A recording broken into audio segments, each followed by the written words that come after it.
Curry. దీనికి కావాల్సినవి ఆవాలు కొంచెం, జీలకర్ర కొంచెం,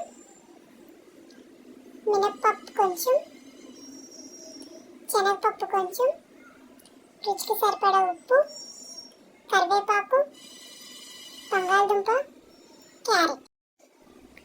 ముందుగా స్టవ్ ఆన్ చేసుకొని కొంచెం ఆయిల్ వేసుకొని ఆవాలు, జీలకర్ర, మినప్పప్పు, శనగపప్పు,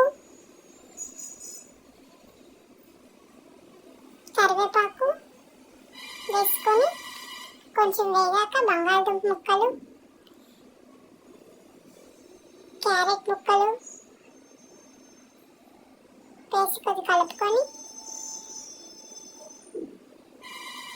కొంచెం సాల్ట్ వేసి కలిపి మూత పెట్టి ఉంచాలి. 10 నిమిషాలు మగ్గిన తర్వాత మూత తీసి చూడాలి.